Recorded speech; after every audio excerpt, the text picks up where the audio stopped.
Warning. The B3F podcast may contain language or subject matter that may not be suitable for kids.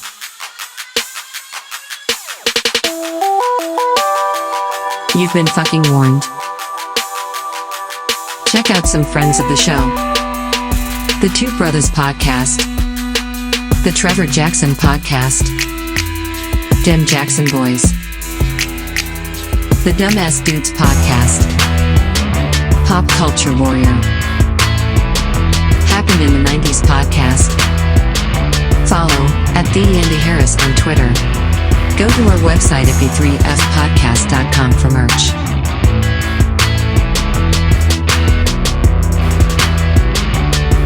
Click on Tell Us What You Really Think to leave a completely anonymous review of each of us. Oh, yeah, just some sick fuckers and I like that. Enjoy the show, you cunts. All right, so back live once again. Another week in the books.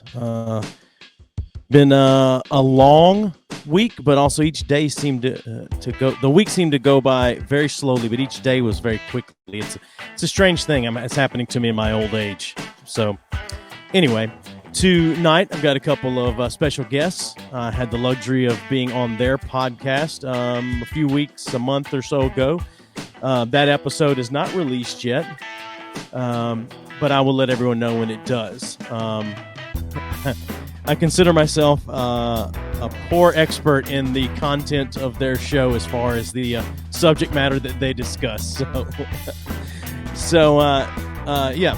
Anyway, let's see. Next weekend, I'm not sure who I've got lined up. I don't think I have anyone lined up right now as a guest. So, may just go live on my own. We'll see.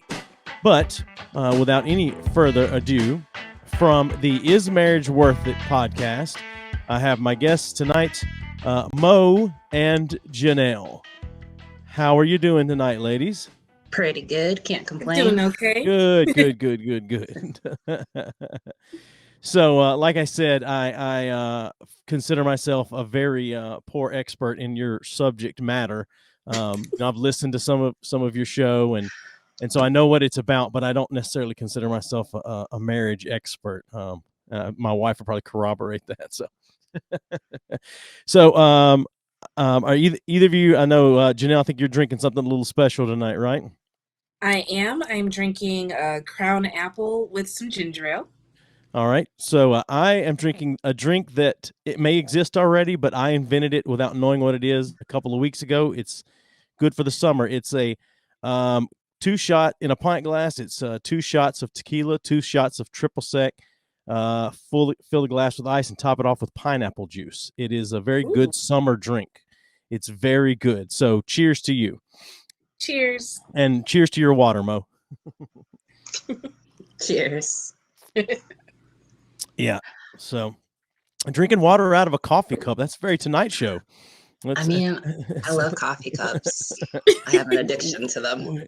I think we do too, because we probably have 15 in our kitchen cabinet and then another 15 or so in a cabinet downstairs. And I told my wife a week ago, I think we need to go through and each of us pick 2 coffee mugs that we want to keep and then just get rid of the rest, because it's getting to be too much. There's too many coffee. There's not enough room for anything else in there.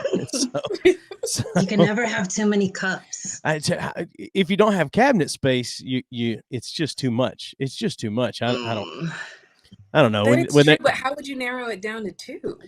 Oh, it'd be very easy for me to narrow it down to 2. Now, for her, I don't know. I think it would be pretty easy for her as well, because she has one that she drinks out of almost exclusively, just because it's one of those this new thing all the kids love, a new brand of like insulated. I can't think of what it is, but anyway, it's like coffee mug size with a top so the dog doesn't get into it or anything. But there's 1 or 2 more she might use on occasion, but I use the same 2 all the time, and that's it. So it would be very easy for me to pick 2 and get rid of the rest. And it's my fault that we have so many, because I'm the one that bought all of them. So so yeah. So anyway, so the Is Marriage Worth It podcast. How did that come about? Well, during the pandemic, when there was just nothing but time to think, me and Mo were talking about some people that we knew who had gotten married and gotten divorced, and we're just like, so what changes once you get married? And we, asked the first married person we could think of, Mo's brother, and we had a little like Zoom meeting of just the three of us talking about marriage. And I guess from there we were just kind of like, we could probably make this a thing. Sure. Yeah. It's one of those things where it's just like marriage seems like a club that everybody's supposed to get in, but it's exclusive. And we're just like, I want to be in that club, but first I want to know what it's like. I don't want to be like, oh, I want a membership and then get inside of it and be like, I want out. Sure. Absolutely. Yeah. It's the one club everyone feels like they're dying to get in and then they'd kill to get out of. So That's the thing. And then I think everybody that we know type of thing is married or in relationships and things like that. And so when we started like talking to just a variety of people, we realized, oh man, there's a whole bunch of more single people out here. Like I'm sitting here racing a clock that's non-existent. Absolutely. So you started a podcast to try to meet somebody is what it sounds like. I mean, basically, I was like, hey, if you guys know anybody or know somebody that knows somebody that would be interested, like send them our way. But you know what? Nobody ever did. So here we sit, still single. Still single, still not married. Still trying to decide if marriage is worth it. Yeah, go ahead. I go back and forth. Like every time we record an episode, I like, yeah, I want to get married. That sounds really nice. And then like we'll record another episode and I'm like, nah, I don't want it. So I have no idea where I stand right now. Interesting. What typically pushes you in the direction of I want to get married? What is there a typical like subject matter pertaining to marriage that does that? I think it's just when people talk about having their best friend there, like all the time, somebody that supports them through the thick and thin, and just somebody that is always there to have fun with and things like that. So it's just like, oh, that seems really nice. It's like I can also have that without getting married. So, It's not the same though. It's really not. So I've said this to my daughter, said this to both of my sons as well, and I've said like, I think everyone should live with the person that they are going to marry before they get married to get an idea of what this person's day-to-day life is like, Mhm. and then also how not just their day-to-day life, but like, are they messy? Do they throw all their clothes in the bathroom floor until they have a full load of laundry and then pick them all up and wash them, or like how does that work? Do they do they drink out of the milk jug or do they pour it into a cup every time? Like you should know that kind of stuff. But then Right. also everyone needs to, let's see, who is this? LO1IC. Okay. Says marriage is worth it. And then also says Lola out. I'm not sure who that is. Someone watching from Twitch. So thanks. But I also follow that up by saying, even if you live together for years, like my sister and her husband lived together for like 5 years or so before they got married, and there's still something happens when you get married and things change. Like the 100%. person seems different, they act different, and it's because I think a mindset thing. So I think you should live with the person before you marry them, but then also be prepared that if you can live with them, fine, but it may get a little tougher whenever you actually get married. It may get better, who knows? But so what is it that then pushes you back the other direction that makes you go, no, I think the single life is for me, not married. I think I am still on the selfish side of things. And so it's like, I want to do things when I want to do it. And listening to like married couples or people in relationships, it's not that they have to check and get permission, but it's like, they kind of have to check and get permission. I don't care what they say. You're checking and asking for permission type of thing out of respect. But I'm just like, I want to get up and go. Like, I just want to go and do something. I don't, Sure. not that I don't want to be tied down. That sounds bad, but I don't know. I think part of anytime that I swing on the no side, it's usually because, like you said, when you get married, there is a switch that kind of clicks for people. And as much as they say, oh, we're going to be the same person when we get married, one of our guests, her husband was like, oh, we need to start having dinner parties now. They never had dinner parties before they got married, but Right. being married just meant dinner parties to them.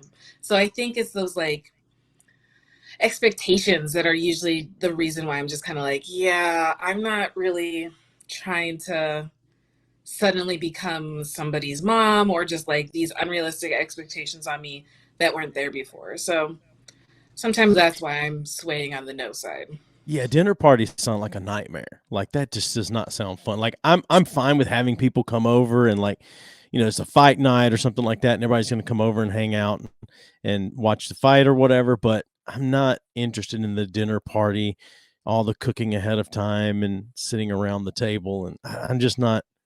It just doesn't sound fun to me. But does that mean And it I didn't would sound have to cook?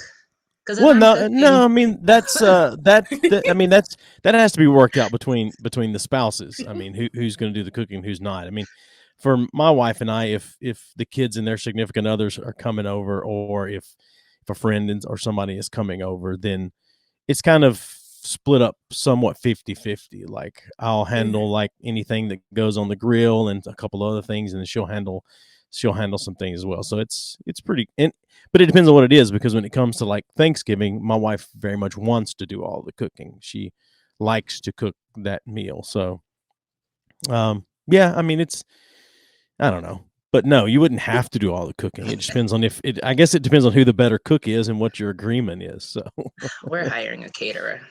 Hey, that's fine. Hey, if you can afford to hire a cook, hire a cook. If we could afford it, we would have a chef if we could afford to have one. So, yeah. So it was funny you said you're a little selfish, but you said that specifically you said having to ask permission to do something or buy something or whatever. You feel like married people are constantly having to ask permission to do things? That's what I feel like. And the word might not be permission. Like, I don't assume that it's like, hey, husband, or hey, wife, can I do this? And they might say yes or no. It's kind of asking out of respect type of thing. But at the same Okay. time, something will pop into my head and I will just go and do it. And Sure. if I was supposed to ask somebody or do something, it's an afterthought. And so trying to change that and be like, oh, I probably should have mentioned this before I did that. My bad. Well, so it's different. It's not really I mean, at least in my mind, it's not so much an asking permission thing as it is more like you said, a respect thing. But I'm I'm a planner. I like to plan things out as well. So like I like to kind of know at least a rough outline of what the day or the vacation or whatever is going to look like. My wife is a little more spontaneous when it comes to that. But I'm definitely someone that I will definitely come home and say like, hey, I'm thinking about going and playing golf Saturday. How do you feel about that? I don't ask permission, but I guess you're right. It kind of is an indirect asking of Yeah, you permission. just don't use the word permission, but it's Sure, still yeah, permission. it is. But I don't think my wife does it though. She's just like, I'm going to do whatever. I'm going to get a haircut. I'm going to go get a manicure or a pedicure or whatever she's going to go do. She just says I'm going to go do it, and then she goes and does it. So That would probably be me. well, I mean, and there's nothing wrong with that. I mean, if it's just one of those things where there has to be some leeway. So, if I were like that, oh Jesus, Troy, Troy's a friend of the Troy's a friend of the show from YouTube. Oh, good Lord. Yeah. Thanks for tuning in, Troy. I need to have you back on again at some point. So, yeah, I mean, I think there does have to be some leeway, right? I mean, if I come home and if I were the person that comes home and says, I'm going to do this tomorrow, and my wife were to say, Well, actually, I thought we might go whatever it is that Hmm. lately she's wanted to go to estate sales and things like that. Then there has to be some leeway sometime for me to be able to go, all right, that's fine. I won't go do whatever it is. But, you know, eh, I don't know. If you're not if you didn't plan it ahead of time, then can you really be held responsible for it? That's where my planning comes in. But I don't know. I have a friend that he and his wife have this agreement, and he kind of laid it out for her before they got married, and was like, "Look, I will ask you what your thoughts are on something. I'll ask you if you care if I go do something that I want to go do or whatever. And if you say that's fine, I don't care, then if you get mad at me for doing it, that's your fault, and I don't care. Like, I won't apologize. I won't come back and apologize for it later." And it works both ways though. If she's like, "Hey, I think I'm going to go do this. Do you care?" And then if he says no, then he has no. If he gets mad at her, that's on him at that point, and there's no discussion of it afterwards because you said you were fine with it, so you don't get to get mad at me for it now.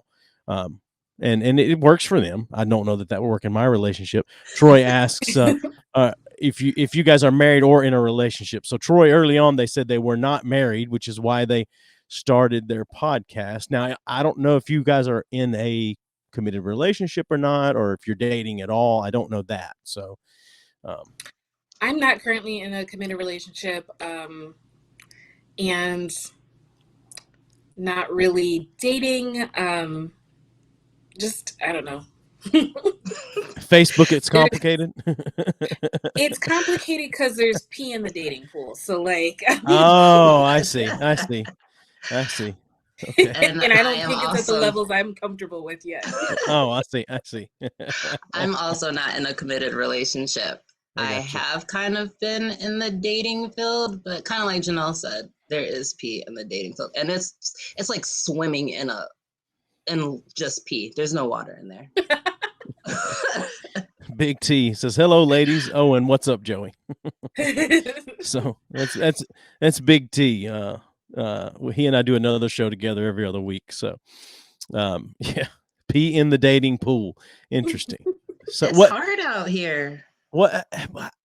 I mean, but the world is so small now. How hard can it actually be? Like, honestly. It's Like because I the was world dating in the is so 90s. small. So I was dating in the 90s where you had to actually see someone and meet them and talk to them in face to face. There was no texting or anything. The closest thing to a text message was I had a beeper and my wife would send me a page or whatever. So while I was at school. And that's the reason why the world is so small, is people always think that there's going to be someone better out there, so they never really commit to anybody. And so you're either in the talking phases for forever, or nobody wants to commit to like actually meeting up in person. And honestly, I feel like I say I want to meet somebody in the real world, and then somebody approaches me and I'm like, ew, don't talk to me. But that happens though, because I think we were talking about that on like one of our season finales. And so during that break, somebody approached me on Walmart, and I was just like, "Oh, this is the meet cute that everybody is talking about." And I was not about it. I was like, "This is a no. Nope." What? I mean, was it a no because of you being approached in person, or because the looks were off, or the way they approached you, or what? It was the way that I was approached. I'm walking around in Walmart, like minding my own business. It's during COVID, so like I have my mask on. I don't look the greatest. Like I don't look the greatest, just being a bum after work. So I'm walking around, and this guy approaches me from behind me. Like if I see you coming, that's a little bit better. But if you come from behind me and goes, his opening line was, "Hey, I noticed you walking around, and I wanted to come and talk to you and tell you that you're beautiful." First of all, how long have you been watching me walk around this grocery store? Exactly. That's where I was just like, nope, creep, can't do it. So what should he have said then? First of all, don't come up behind me. That's creepy. If he came from in front of me, okay, there may have been a little bit. I would have been open to it. But if you're approaching me from behind me and just like, "Hey, I noticed you," before I even turn around to like see you, that's what's coming out of your mouth. That's a hard no. Not at all. And like watching me around the store means that I now am going to either ask somebody to escort me out or drive around the place for like 15 minutes before I go like the direction of my house, because I will not be followed. It just gives creepy vibes. And granted, I grocery shop at night, so that also adds to the fact. Yeah, my wife is very much that way. She doesn't like being somewhere alone at night and things like that. But that's all the true crime podcasts that women listen to, and the 48-hour shows that women watch. It makes you guys scared of everything. They're not wrong though. Like I understand. Look, I get it does happen, but I mean, the chances of it happening to you are not that high. But I get it. Better safe than no. You're right. They're not as low as they should be, but better safe than sorry. I get it. Troy, the name of the podcast is the Is Marriage Worth It podcast. So Big T also said, in his opinion, you have to filter the search parameters whenever you're doing the, I guess, swipe left and right searches. I'm not sure. I'm too old for the Bumble and but whatever I'm like, the other even ones. when you do filter people out, you put in the filters, you say, I'm not going to accept this, that, and whatever. You get that one person that is great at pretending. And then you strike up a conversation with them. Everything is going well. And then everything that you filtered out starts coming from them. And it's like, well, dang it, back to square one. Yeah. Also, part of the filters that are confusing is, so I'm 31 and I have to remind myself I'm 31. So when people are like, when I see the number like 37, 39, I'm like, ew, that's old. And then I have to remind myself it's not that old. Yeah. So Troy, they've said they bounce back and forth between it is worth it and it isn't worth it. Big T also said not just online but in person as well. So I guess your filtering parameters. Yeah. So Big T is what they call, I think it's called a sapiosexual. He's attracted to your mind, someone's mind, and not anything else about them. If you got a great mind and have good conversation, then he'll be attracted to you. I think I'm explaining it right, Big T. I don't know, but anyway, so what? So the guy in the grocery store, I'm still stuck on this a little bit because that's just. That is an interesting way to approach somebody. I mean, but it is an interesting statement. I saw you walking around the store. So why does that make you assume that he's just watching you walk around? Because it's a true statement, right? I saw you walking around the store. And then he approached you. Shouldn't have approached you from behind. I get that for sure. I think the statement with just him coming from behind, I think that's what threw me off. But also just saying that I don't know how long he was watching me. And I mean, it could have just been I walked down the aisle right before him. True, that could have been it. Sure. But I don't know that. And so like you kind of said before, he made the loop around that way so he could approach you from behind. Exactly. I don't know. I was in the store for a hot minute before he approached. So I'm just like, was he like watching when I first walked in? Does he know what my car looks like? Was he watching me get out of my car? I listen to a lot of true crime podcasts also. So that, that plays into it, but it was just weird. And then he asked me out to go and get drinks. And like I said, I grocery shop at night, and I'm thinking like maybe some other time. And he was like trying to talk about going like right then and there. And I'm just like, yeah, no. And so the first thing that popped out of my mouth when I tried to turn him down, I was like, I have a boyfriend. And so usually if I say that, someone's like, oh, sorry, I didn't mean to, whatever. But this guy was just like, I know that's a line that ladies use when they don't want to be approached or talked to. And I'm just like, first of all, you don't know me. And if I say I have a boyfriend, I have a boyfriend. I don't need to explain myself to you. Have a great night. And I walked away. So that was the end of that. But he was right. I feel like it bothered know you. That? I understand that, but he called your bluff, and I feel like that's what made you even more mad. Was that he called your bluff and he was right? But still. But if he called her bluff, right? But yes. He used the phrase, I know women use this when they don't want to talk to you. I would be like, that is your hint. Goodbye. No, and that's the perfect thing to say. Right. So, yes. So if you know that's what women say to get out of it, I would have like swallowed my pride and been like, all right, and then like head out. Sure. So here's the thing. So we've gone to in-person and online dating, speed dating events. And it's really weird how few men will be at those events. But like at Walmart or like at the grocery store or when you're out in public, people want to approach you. It's like when there's a place for you to approach people, men never want to be there. But when there's places in which you don't know if the person wants to be approached or not, they just are like, I'm just going to shoot my shot and we'll just approach you. I think that's kind of weird. I mean, it is. Big T says, unfortunately, a lot of men don't know how to approach or even just talk to women. It's not directly their fault, but it causes the problem. So, yeah, I think that's probably a pretty true statement. It's, whose fault is it? I mean, I guess the older generation should have been teaching some stuff as far as this goes. I don't know, but the whole shoot your shot thing, though, I feel like, though, that is, I feel like that's a lot of the entertainment industry and a lot of your Cardi B's and some of the women because there's a whole lot. It feels like there's a lot of time spent telling guys take your shot, or I don't know, if you're not man enough to talk to me, then whatever. It's an interesting thing. I'm not saying it's women's fault, but I'm saying I feel like there's this thing that gets put out there by the entertainment industry that doesn't really represent your normal, your non-celebrity woman, I guess is really what I'm saying. I agree, but I also think that people, they tend not to, like every place has an appropriate, I don't even know what I'm trying to say, but like at a wedding, it would be appropriate to be like, hey, you're really pretty. Would you like to dance? Kind of like to chat somebody up. At a funeral, that wouldn't be appropriate.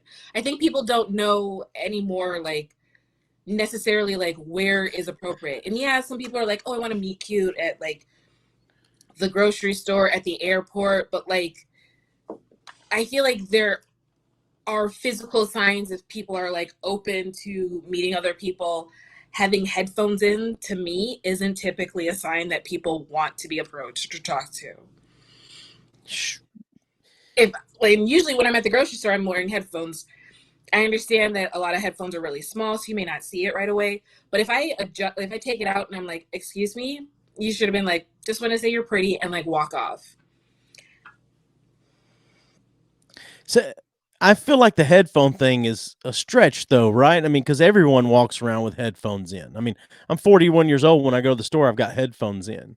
Now, because you don't want to talk to anybody. It's because I want to listen to what I'm listening to and not listen to the other. Because even if I don't have headphones in, I don't want to be talked. I don't want to be talked to, period. Like, I don't want anyone to talk to me. If I go into a clothing store, you're more likely to get me to buy something if you never come up to me and say, is there anything I can help you find? I'm way more likely to buy something if you leave me alone than if you come and talk to me, because I just don't want to. I don't want to talk to you. I don't want to meet new people, really. I mean, it's which is strange because I do a podcast where I talk to new people semi-regularly, and I love doing this, but I don't want new friends. All the friends I've made over the past 3 years have all been by accident. What is Troy saying here? Today's generation of dating would be too stressful. Everything is about being appropriate. I'm not sure what you mean there, Troy. Everything's about being. He also says, it sounds like y'all get pissed off if someone speaks to you. So and so I was just thinking, that's this not is like what we're saying. Here's the thing, but it does sound to a guy. That's what it sounds like.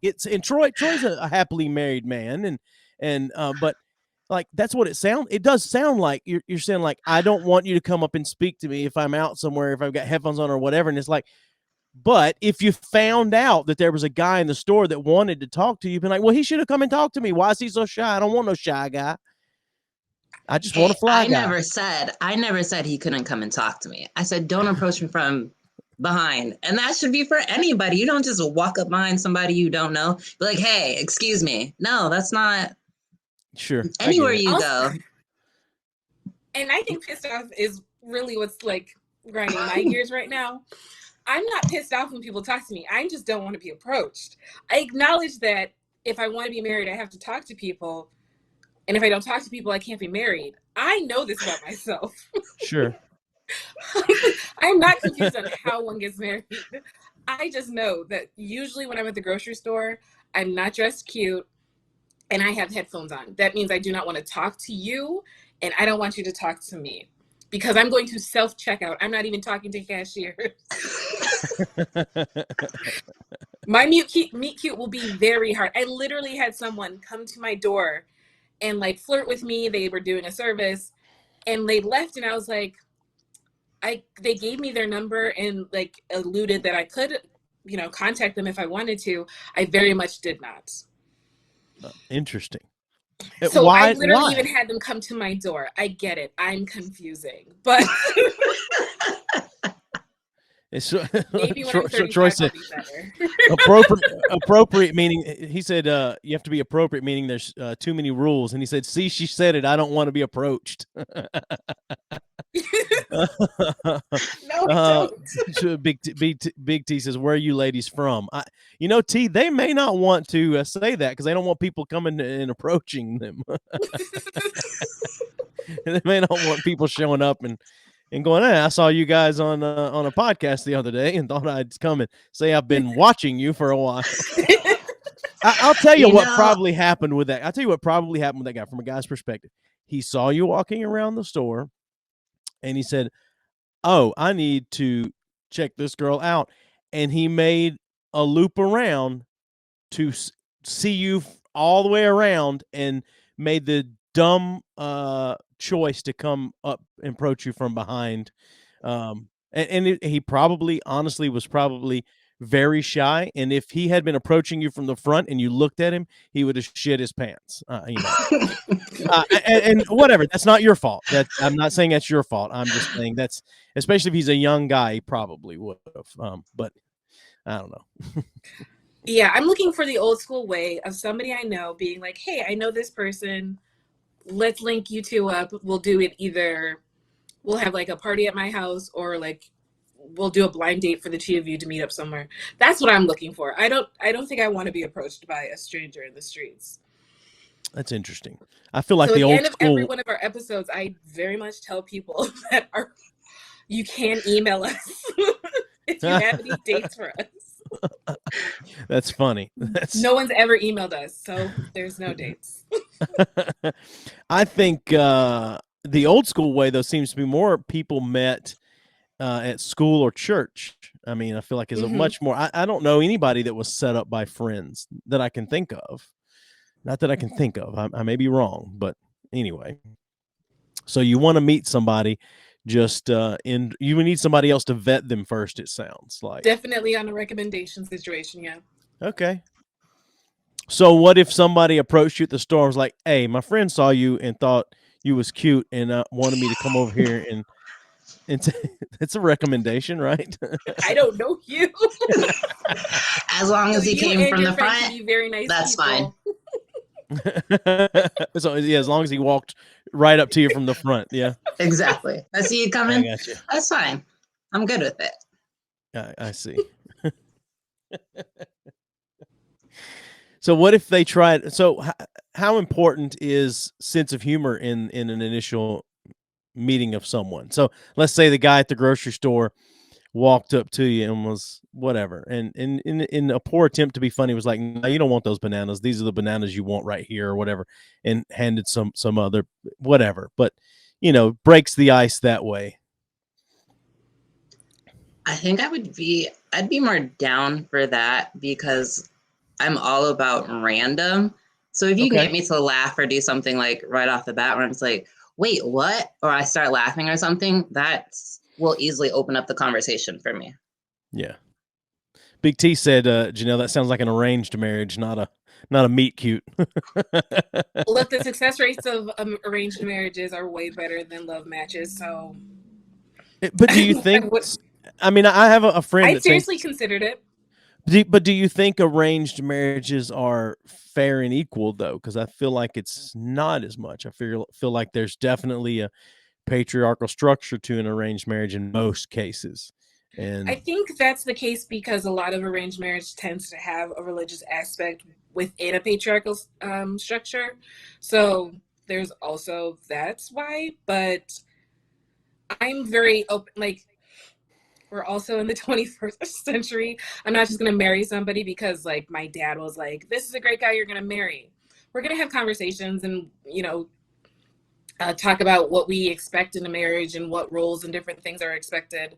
I've always said I'm not marrying somebody who's just gonna, where I have to do everything and they just get like the praise of having a great family. Like, I'd rather just do that myself.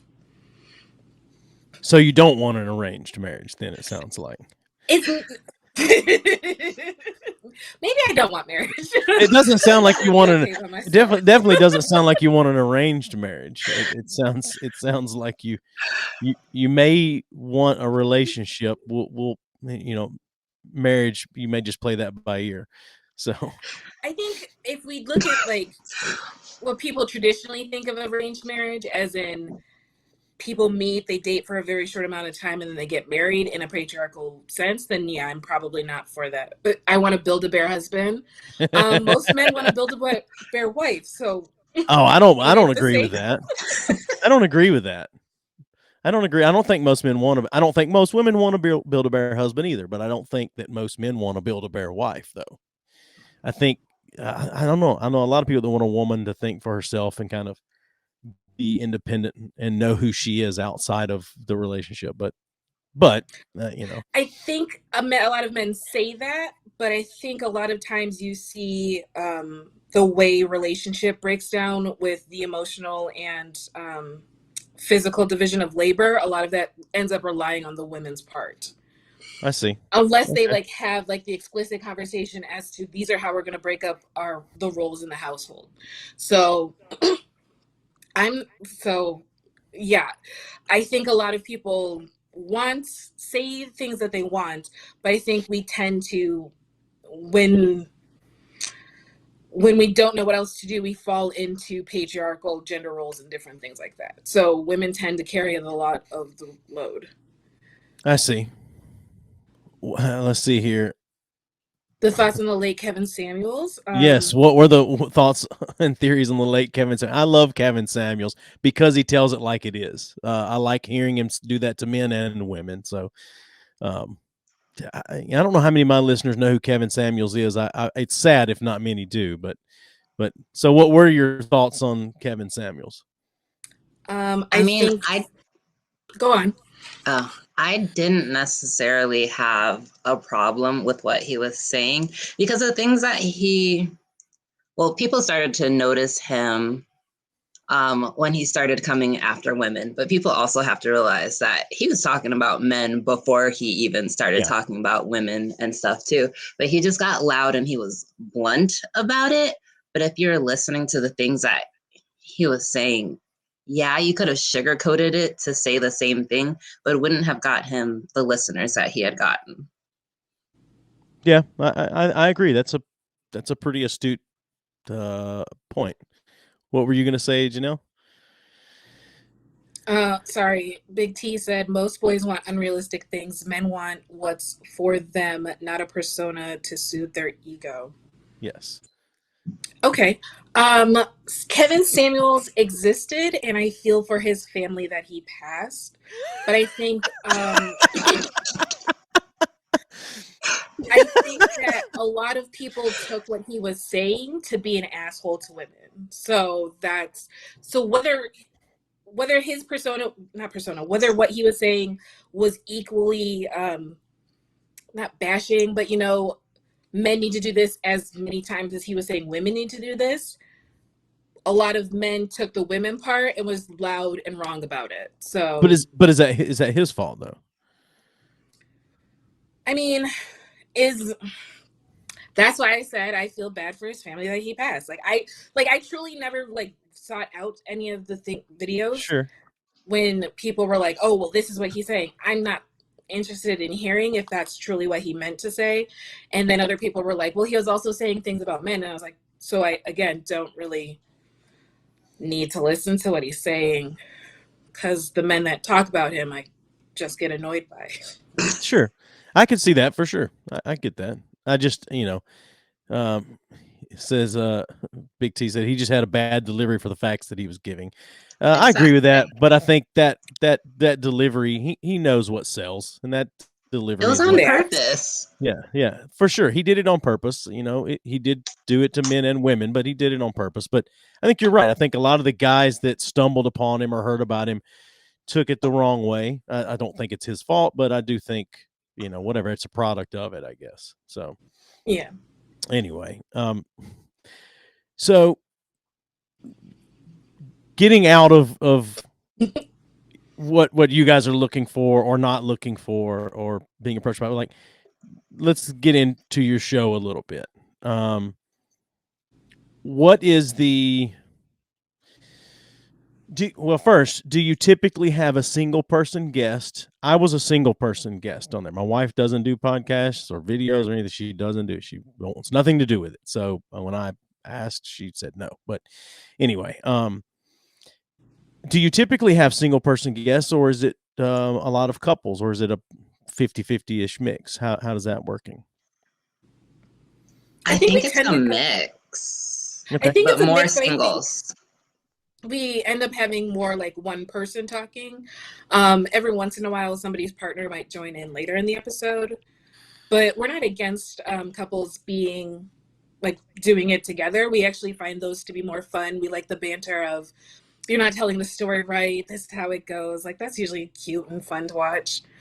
We've also had single non-relationship people as guests, and we had a throuple one time. So that's interesting. Ugh. Yeah, they're fun. I mean, it would be fun to talk to find out how that works or whatever, but it doesn't sound fun. Like it just no, does. it's not for everybody. And that episode very much solidified that. But they made it work, and they've lasted longer than other couples that we have talked to. Sure. Statistically though, thruples never work. Like, I say never. Statistically though, you're way more likely to end poorly for all three combined, statistically, but it does work for some people, and I don't get it. It does not sound fun at all. Neither way. Two men and one woman, two women and one man. None of it sounds fun to me. That doesn't sound fun at all. But so have you had, you said having couples in the, you're not telling the story. Have you ever had arguments from couples actually get into, really no arguments? Mm-mm. Interesting. I think people still like to put their best face forward even in the podcast. So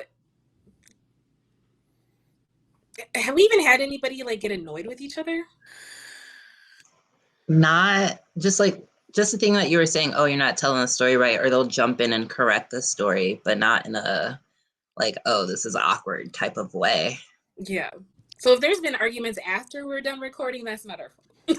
Well, no, that's what, and so that was my next question is, has there been a couple that that once you stopped recording and they were off and it was just the two of you left, that you were like, they're arguing right now, like that you could tell that they weren't going to argue on camera or on mic, but you could tell that they're probably having it out now?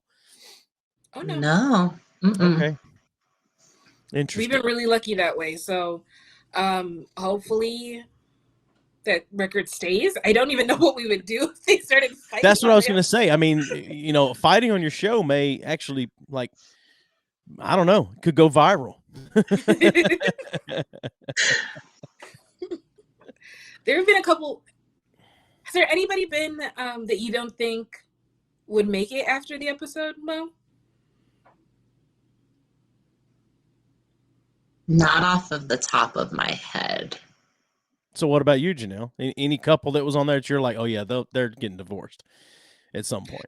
Not divorced, but we had a couple singletons, and how they talked about their relationships, I was like, I don't know if they'll make it to the aisle, but good on them. Those ones they did didn't. I feel like I know Yeah. who you're talking about, and they didn't end up. And like, I'll reach back out to our guests just to do like check-ins, to be like, oh, how's life going since we've talked to you on the podcast, type of thing. And I think our record is for the singles that have been in relationships when they're on our show. I think we're are we 3 for 3 of them breaking up? So if you are in a relationship, you might not want to come and talk to us. If you're in a new relationship, I think all 3 times they were in relatively new relationships that they were like, oh, actually my status has changed since, I reached out to you. Those tend to be like, fingers crossed. Like, we don't know. I mean, maybe if you can't figure out how to get out of the relationship, you just should get your significant other come on your show, and then afterwards it's done for you. I think it's one of those things that when people start talking to us, we just go with the flow. So sometimes we just start asking questions that they may not have thought about. So like Right. when we put them on the spot type of thing, they'll answer, and it might be one of those things where it goes, oh, you know what? That's not what was happening in my relationship. That's not what they were thinking or what happened. And then like a month or 2 later, that thing that they talked about wasn't happening. So they split. Interesting. Have you had anybody say some things on the show and then come back to you afterwards and go, hey, can you take that out before you release this? Can you, I really don't want that getting out there. Oh, we had one scenario of that. Yeah, and they broke up, right? Yeah. So it was better that the story wasn't in there because they broke up not too long after. All right, so without saying names, what was the story they told that they didn't want in there? It was just them. They had gotten together during COVID, and they had visited each other, and they were long distance and had visited each other, and the other partner, the family didn't know. Wait a minute. They were they were with somebody else and visited another person. Is that what you're saying? No, so the person we were interviewing, their partner had come to visit them, stayed for some time, and then they went back home. Okay. But neither family knew that they had like seen each other in person. And so they were like, oh, I should probably take that out because, people don't know that happened. And so we're like, yeah, cool, whatever. And then they broke up. So why would they not? It was nothing too dramatic or anything. It was just. Well, why would you not want that in there? Why would you want that not in there? I guess is what I'm saying. Why would you? No, I think it was more so job related. Like at that point in time, wasn't supposed to be traveling type of thing. Okay. Traveling socially. All right. During the pandemic. Okay, that's interesting. Yeah. I forgot some companies did that. Our company tried to do that, and we revolted. The company I work for, we were kind of like, you can't control us outside of work. Like, I get it if we get sick, then obviously, if you can't come to work, you can't get paid. I get that, but yeah. Anyway, yeah, that's an interesting one. Yeah. I really thought you were going to say that their family would have been upset about it, about meeting up with someone else, and I don't know. Okay. Yeah, we didn't have anything too scandalous. Sorry. No. That's that's fine. Have you ever asked a question that the other person whoever you have on your show has declined to answer? I don't think so. I don't think so, because we tend to give people the questions in advance type of thing. And most people are open to the questions that we send them anyways. And we only get as personal as people want to get personal. Okay. And honestly, we're raised pretty religious, so we don't really ask anything that's too like risque or anything like that. Like, we've had a couple guests, I'm just like, if you go there, I will follow you, but I will never lead people to like certain topics or anything. So they went there, and I was just like, okay, I'll keep going with you to a degree, but I'm also not going to get nitty gritty or anything like that. We want people to come on. So we're just like, oh, you can listen to our past episodes to see that we're not really just trying to be invasive in people's like lives or marriages. We're not trying to find out your deepest fights or what positions you prefer. We're just trying to find out, like, is marriage worth it? I see. Maybe that's where I've gone wrong. Like all these 3 years I've been doing this, because like we'll go there and we'll follow you there. We've always been that way. Like there's nothing off limits on this show. Like it's it can get interesting. Risque is putting it lightly sometimes. So. Yeah, I mean, for us, we have nothing. We have nothing to lose if they want to say anything. But these people got families. Sure. They got to go back if their husband or wife listens to the episode. It's like, you said what? We don't want to. We don't want to be cause problems. Sure. No, I get that, because I've thought about that myself. I thought, what did I say on there? Like I didn't say anything that was untrue. I just. But I'm also one of those people that I'll talk about anything. I'm almost a completely open book. I do keep some mystery about my life, but that's not much. So, so give me your evaluation. You've had me on your show, and you guys have evaluated people a little bit behind the scenes. Give me your evaluation on me. Am I cruising for a divorce, or am I? How's it going? I think we actually did talk about you after you logged off. Interesting. Okay. No, I don't care. Not in a bad way, but yeah. But like after you had logged off, we sat there because we usually debrief, and we're just like, it was nice to see that as a male, you were open and honest and were able to talk freely, and it wasn't like pulling teeth, because we have had guests on the show where even if we do ask an open-ended question, they can make it a closed question. I'm just like, how? But okay. But the way that you talked about your relationship and you talk about your wife, we were just like, sounds like they've been through some things, but they're in it for the long haul. Sure. Yeah, we definitely we liked talking to you, and your person, and like talking to you today just kind of reaffirms that you're very much like the same. Like there's no like persona that you were giving us that you would be different here. Like it's exactly the same. So sure. You know, we're always rooting for everybody that we talk to. So, you know, we're rooting for you and your wife, but we just I don't think that there's any need to be concerned. I think because Mo has texted me, like she said, she likes to keep up with some of our past guests, and she'll be like, oh, this person's in a relationship now, or this person broke up or is having a baby. And I'm just like, I have to like stress to remember who these people are. If she told me that you and your partner broke up, I'd have been like, oh my God, what? Yeah. He loved her so much. Yes. Yeah. It's all right. I just wonder what your evaluation was. A Big T said, did I talk about my furry obsession? I do not have an obsession with furries. Thank you very much, Big T. No, you didn't bring that up at all. No, I don't have a furry obsession. It's I think it's called a kink. It's not an obsession. I think that's more word. No, just kidding. I'm way too old and too out of shape to deal with furry costumes. It's just a hassle. I don't understand how people can get into any of that kind of stuff at all. It's just like, why? Is sex and relationships broken that we need to bring in costumes and things like that? And if the answer is yes, you may have a bigger problem. But, I don't know. Maybe people are like the anonymity of it. I mean, but is it anonymous? I mean, you know who the person is in the costume, right? You hope you know who the person is, but sometimes it's also a persona. Look, I've watched a lot of documentaries, so part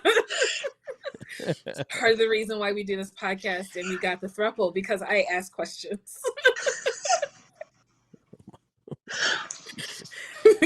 My bad. Pup play kink. Pup play. Pup play is something that has come up on this show before. It's if you don't know what pup play is, Google it sometime, and you'll either thank me or hate me later. Don't Google it. Don't click play on any videos, but just Google it and read. You can read the description. Yeah, that's what I was going to say. Google it and read about it. But it's that's a whole community of pup play people. I mean, there's puppies and owners and trainers and veterinarians in that community that are I playing the didn't know part. vets were in the community too. I mean, there's people that pretend to be vets in the pup play community. Sometimes you got to roll the dice, Big T says. Now I have questions. I'm going to have to look that up. I'm going to hate myself, but I am going to look it up because I've got questions.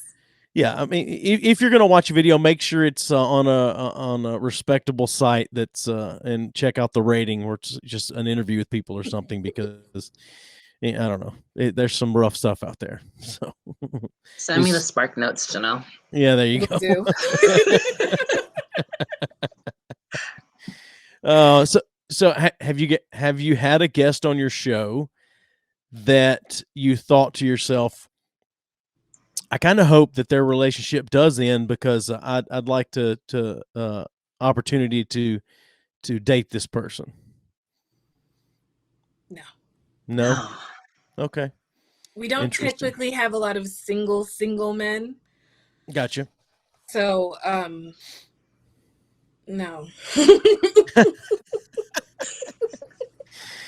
So what's the general age of I mean, is it a wide range of ages that you've talked to, or is it mostly, 20s and early 30s, or what? Like, Youngest was early 20s, and the oldest were 82, 84. oh, wow. But the youngest was an outlier. I think our true youngest tends to be like 27 and up. Yeah. Okay. But the youngest was in the early.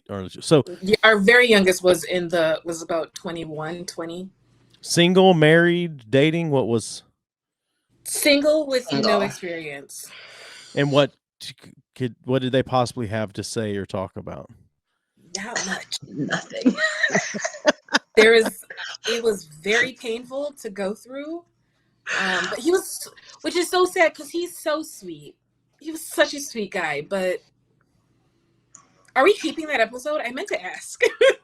Oh, so that episode who was am not I? aired yet. It's not aired yet. Oh. But who am I to have somebody on the show give us an hour of their time True. and not air it? So I will air it. It's not as bad as we thought when I went back and edited it, but Okay. it's not as bad as going through it. So you edit? Do you edit for time, and do you edit for content? Like, you take out what you think is boring? Like, what do you do when you edit? I just edit for mostly dead spaces, or if people have said, "Hey, can you take this out?" Okay. Interesting. But for the most part, it's not really much of an edit. Right. Gotcha. So the 80 some odd old people, like, what was that conversation like? So they were, I think, well, for me, they were one of the more fun episodes that we had, because they are from a different time where it was super traditional, like stay at home, the typical stay at home wife, husband comes home and Dinner's on the table and that kind of stuff. Dinner's on the table, her heels are on, her face is made up type of thing. The kids are all cleaned. Are clean. Yeah. And just the way that they interact with each other, like through the whole episode, they were just laughing together. And she is the talker. And so whenever he tried to like be like, she would finish his story, and he was like, okay. So all right. So that's not that's a very kind of traditional household and marriage roles couple, but it seems to me, in all my experiences, that all the couples that had that kind of marriage and life seem to be happier in late into their marriage, and that's interesting to me, because in this country specifically, the push for doing away with the gender stereotypes and relationship roles and things, and I don't feel like people are getting happier in relationships as that happens. I mean, do you find the same thing, or do you agree, disagree? Like, what do you think? I think it was a different time. So most of the people that do traditional ways, they are like much older right now. But the thing is, like, when they were starting out, women couldn't do a lot of things anyways.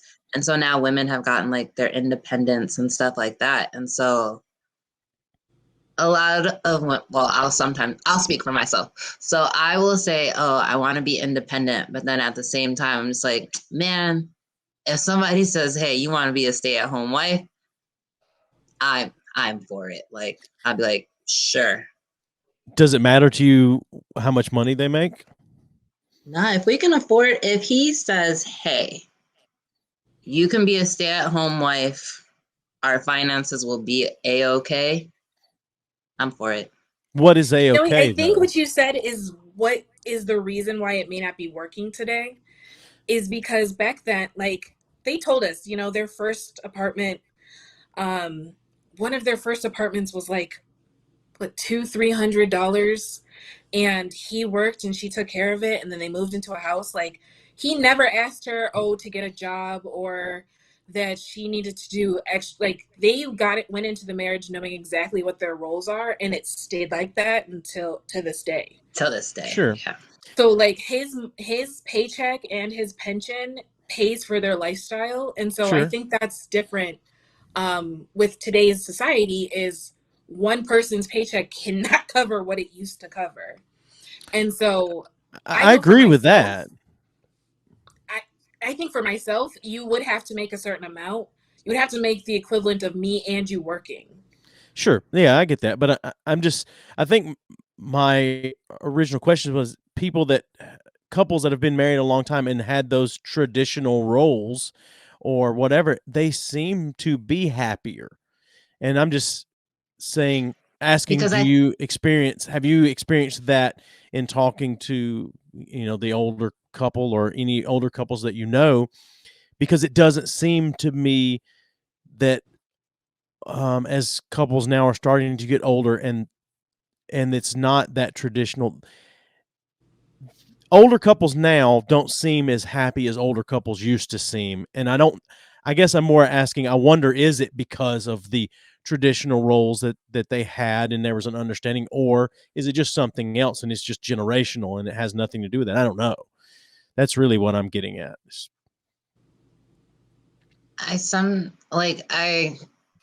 To semi answer your question, I think the shift is starting to happen where, like, even now, older couples, I think they have a lot more expectations, and it's not just what the expectations were back then. Like, husband does this, wife does that. Now it's like everybody does a little bit of everything, but I want you to do this, you want me to do that. And so half the time you're trying to figure out where you fit in the marriage. And so you spend a lot of time doing that. And then I've talked to people that haven't been on our podcast that have just opened up and been like, hey, so yeah, we stick together. We're not happy because he expects me to do this or that. I'm not going to get a divorce because I like being married and I'm not going to find anybody else. But at the same time, he expects me to do this. I'm not going to do that. And I don't know where to go from there. Interesting. That's an interesting reason to stay together. I think a lot of people used to just stay together, and sometimes they weren't happy, but like you just didn't divorce. And so they found other aspects of their life. Like, they loved being grandparents. And so they were happy when they were being grandparents, but like if there was a fly on the wall, they weren't talking to each other. They were in separate rooms all the time. They were just going through life. So you think they were unhappy though? I just don't think I think the perception of the past makes us think that they were happier than a lot of them were. Interesting. Okay. Now I can get down with that thought. I could see that.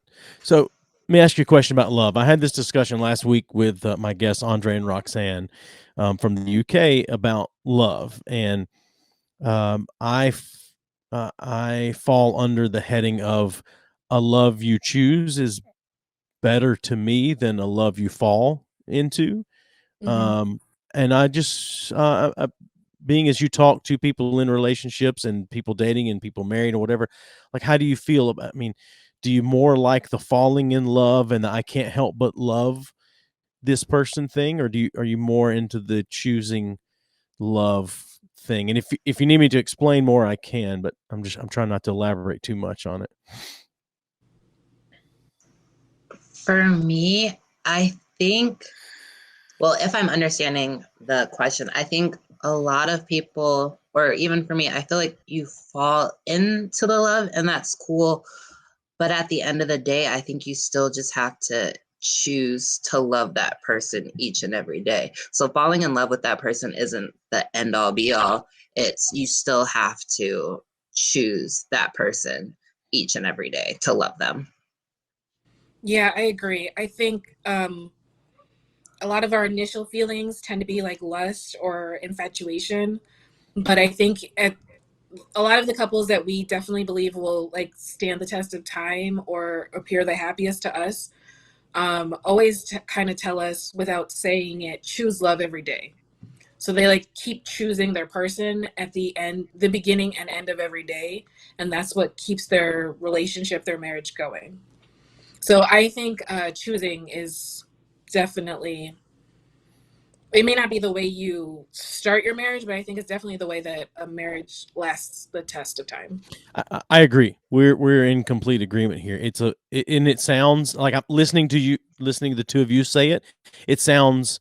I realize how much it probably sounds this way when I say it. It sounds very churchy. It's a very churchy sounding thing. I mean, I grew up in church my whole life as well, and so I've heard some of that stuff. But yeah, I think the choosing love every day. I think the way I said it to last week was, it's more important to me that you can be as mad at me as you've ever been and not feel in love with me right now, but you're still going to choose to love me anyway. That's way more important to me than when you hear someone say, I don't know what it is, I just can't help but love them. Like, right. That's so fleeting to me. That's so, you have no control over that. And I don't, there's what's the cliched saying is like, what is it? Not cliche, but there's an old saying that's like, a harmless man is not a good man. A good man is a very, very dangerous man that has it under control or something like that, which makes tons of sense to me.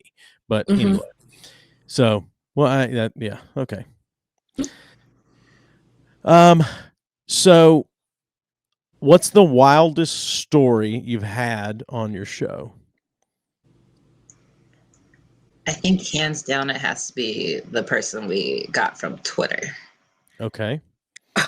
Yeah. So one of our listeners sent me a tweet that went viral and was like, you should ask this person to be on your show.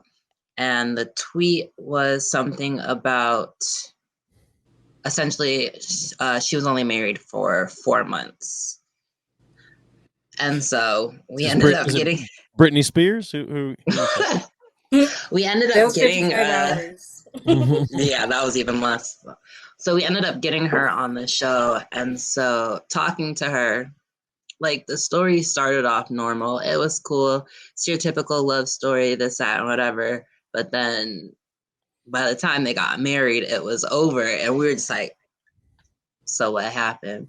And like, long story short, he left her to be with a mutual friend, and that mutual friend was the officiant of their wedding. Wow. Jesus. Yeah. Yeah. And to add to that, she had said, like, throughout the interview, she asked him maybe like 2 or 3 times before they actually got married.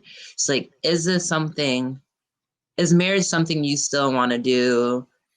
Like, do you want to get married? And like each time he said yes, but he had been with this person for a while before they even got married, I think.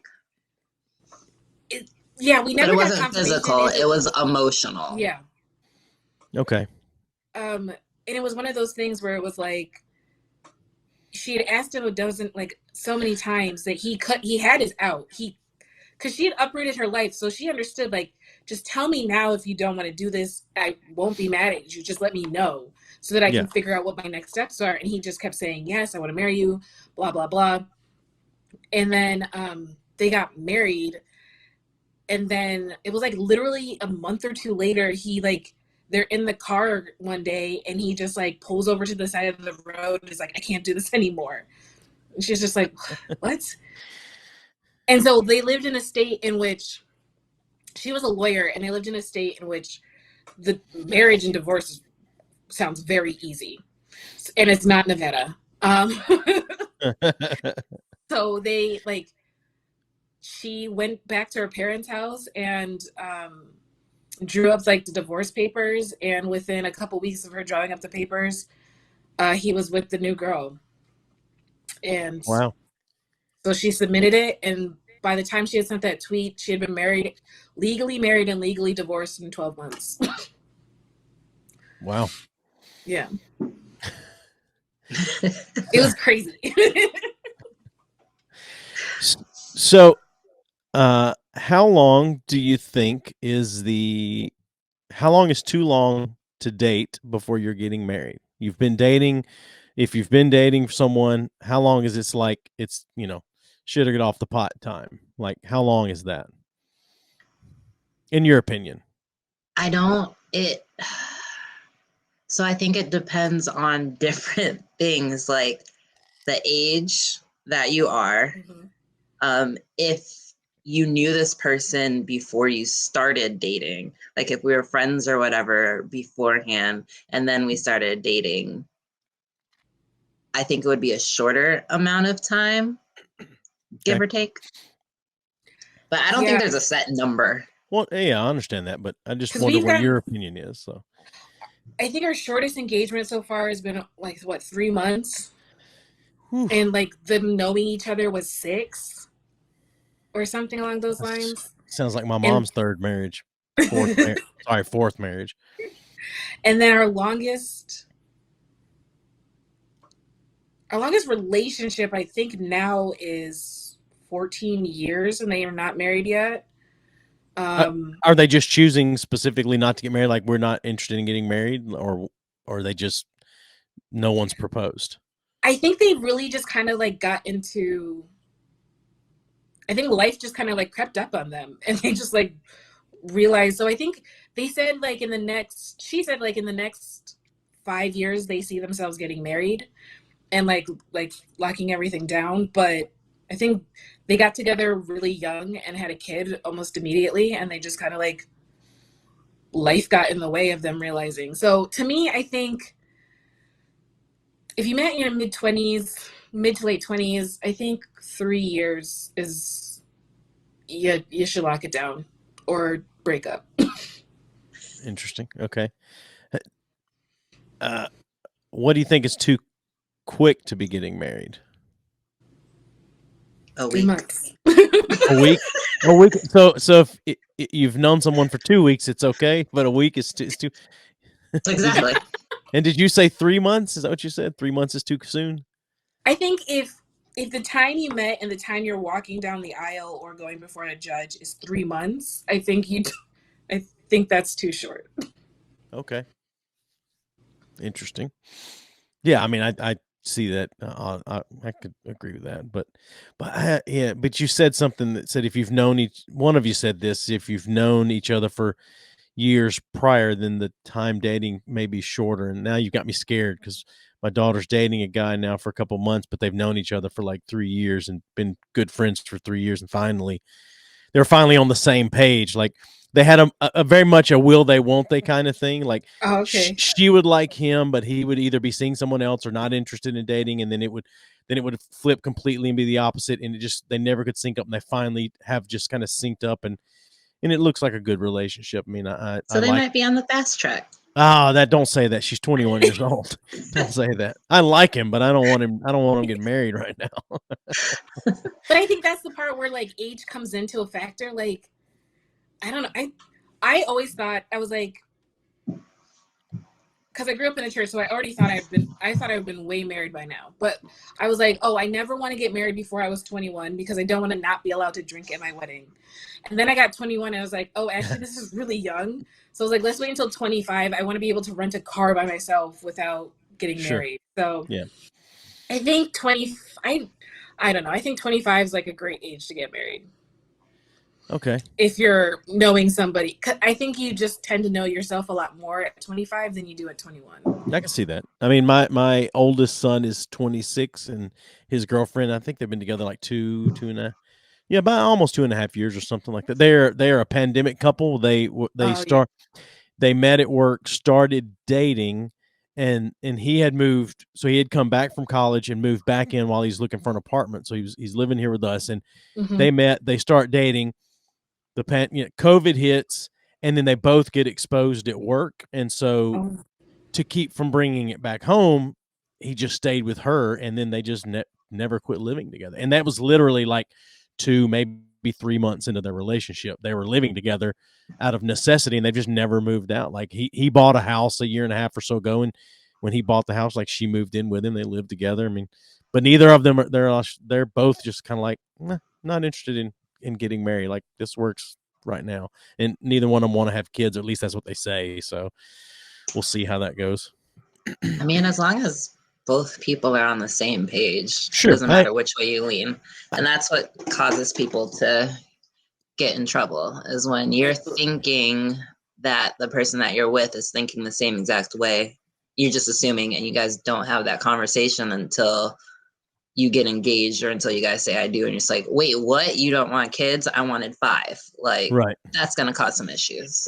Yeah. So, yeah, I agree with that. But I find that most time when you have a couple and both people are saying like we don't care about getting married or we don't care about having kids, I find that one of them cares about it a little more than the other. They're just not letting on because they're enjoying the relationship, and they really do like or really do love this other person. So they're just kind of like, maybe I can learn to not want it, kind of thing. I'm not saying that's what's going on with his relationship. Maybe genuinely they both feel that way. I don't know, but in my experience of knowing people that are like that, one of them doesn't quite feel it as strongly as the other. So, And that's always a dangerous place to be in, because you're lying to yourself that you're going to change the other person's idea, or that they're going to change their own idea.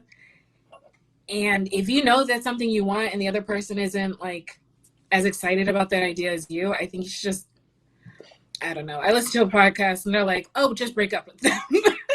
But I think that's really grounds to be breaking up with people, is you don't share the same morals. So you shouldn't. Yeah, I am around semi regularly a lot of my kids' friends who are all from 20 to, I don't know, mid to late 20s, and it seems to me like a lot of them, there are other reasons that are crazy to me that they're willing to break up over, and a lot of it is like political beliefs, that they'll absolutely cut somebody out of their life over political beliefs or social beliefs or leanings or whatever, but they'll hold on to that other thing that's truly going to hinder their relationship, like wanting kids. I mean, like they'll stay with somebody if they disagree on that, but because you don't vote for the right party, I can't be around you, or I can't talk to you or anything. And it's baffling to someone my age. It's strange, because that was political thoughts like and beliefs like never came into play. Like, we don't care. We're autonomous people. You can vote for who you want to vote for, and I can vote for who I want to vote for, and that's whatever. But that seems to be very popular with young people now. I don't know. But I did have specifically something to ask you, because you brought up growing up in church, whatever. Do you feel like the church tries to marry people off at a pretty young age a lot of times? Oh, yeah.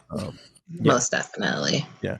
And I grew up in an evangelical fivefold ministry church, and they definitely were trying to marry people off. I'm like, if you're 20 years old and you weren't on your way to getting married, they were not doing their job in the church. I mean, it was a strange thing, and I feel like that's detrimental to a lot of young couples. I mean, most of the couples I know that got married because of church influence or whatever at a young age didn't last. Like, most of those marriages have fallen apart and they're not together anymore. Most of them. There's a couple that are still together, but how is that now? Because I haven't been in church in a while because of some of that kind of, I don't know. I just disagree with some of that stuff, and how is it still the same way now, modern day?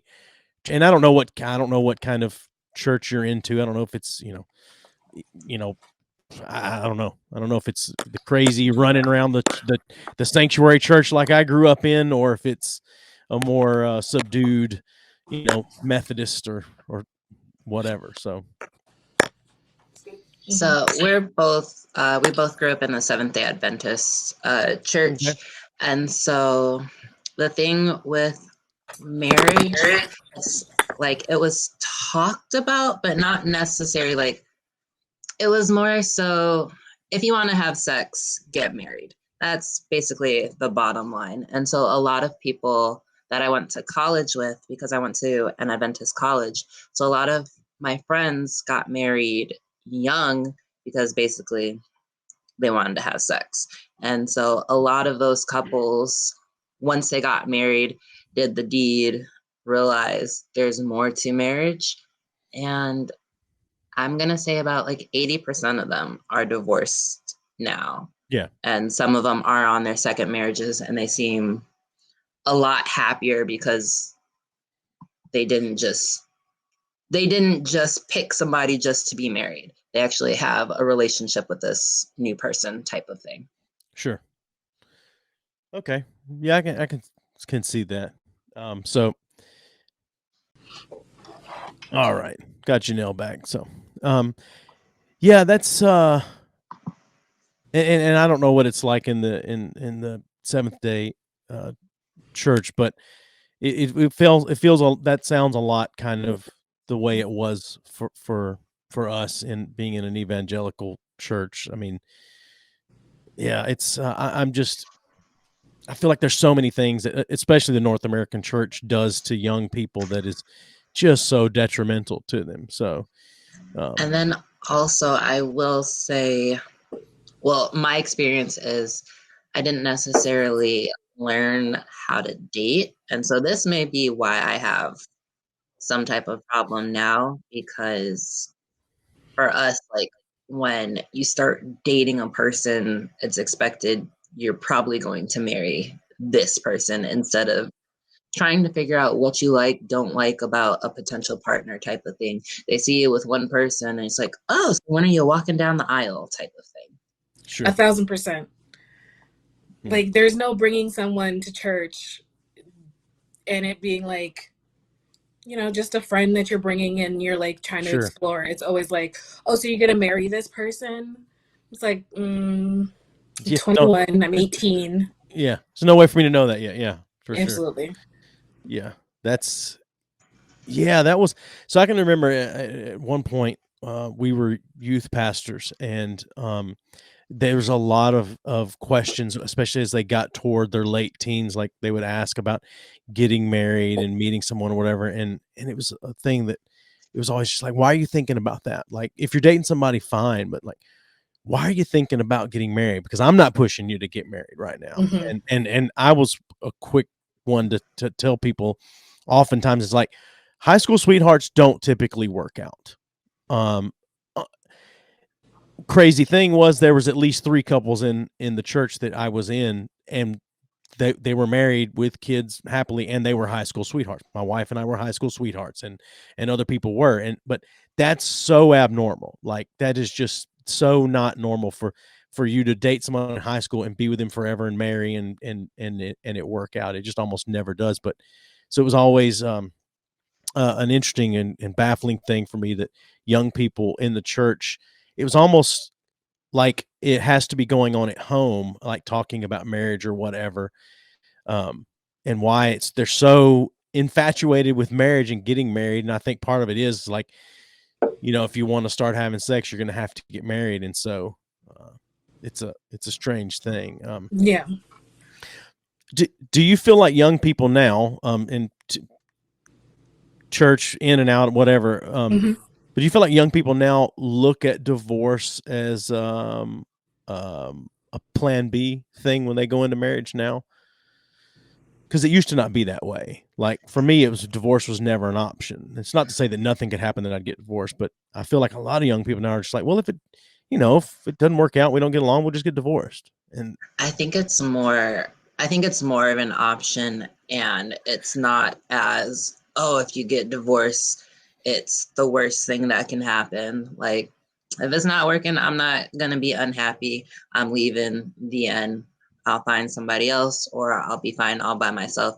We can get divorced. It's not a, we're never going to talk about this word type of thing. Like, people Sure. bring it up, and I'm like, it seems weird to me. Like, you're going into a marriage but also having a plan of escape, like that. Yeah. Just, it seems weird. It does to me as well.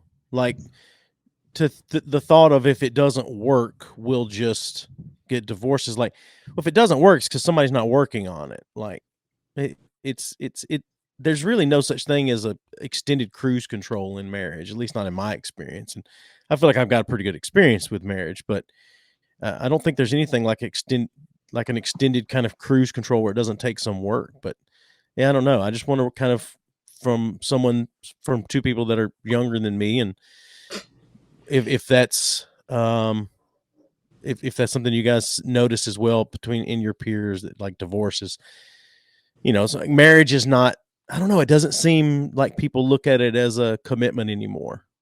I think there are people that are young that still think of it as a commitment and who go into it with, like, divorce isn't even in our vocabulary. The only way one of us is getting out is through the Undertaker.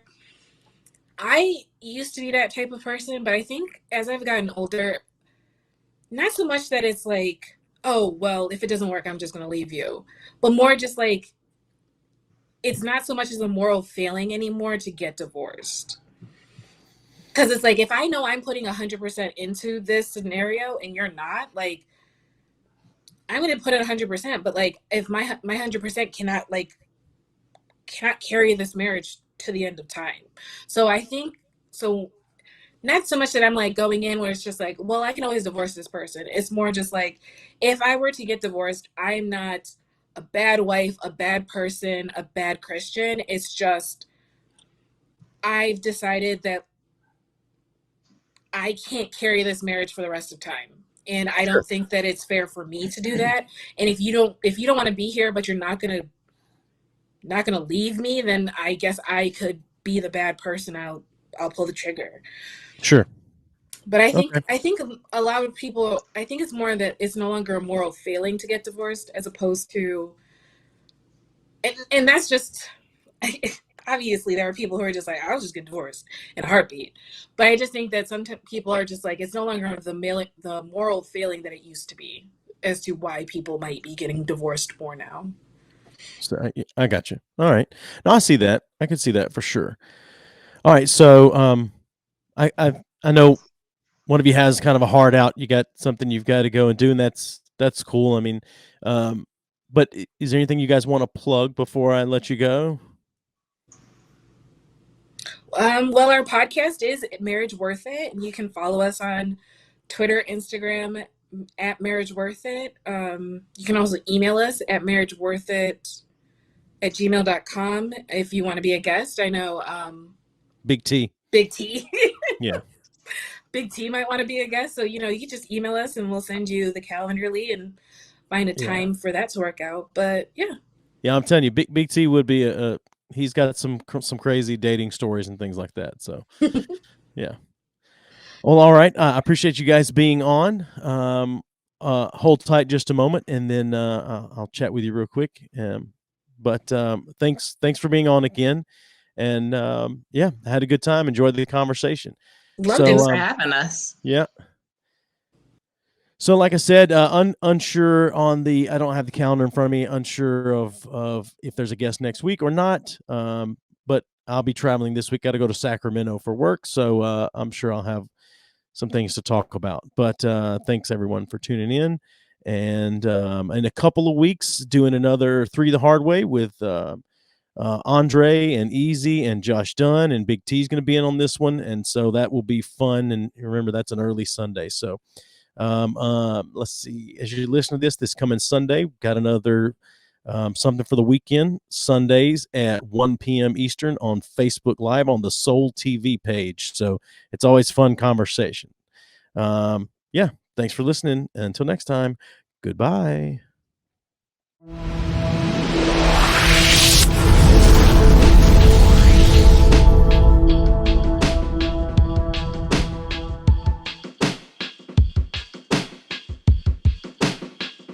us a thumbs up on Facebook at B3F Podcast. Follow us on Twitter and Twitch at B3F Podcast, and on Instagram at B3F_podcast.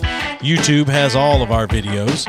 Support us on Patreon or buy me a coffee at B3F Podcast. Send all your questions or comments to admin at B3FPodcast.com. Find us online at B3FPodcast.com. Rate us and review us wherever you listen. And as always, thanks for listening.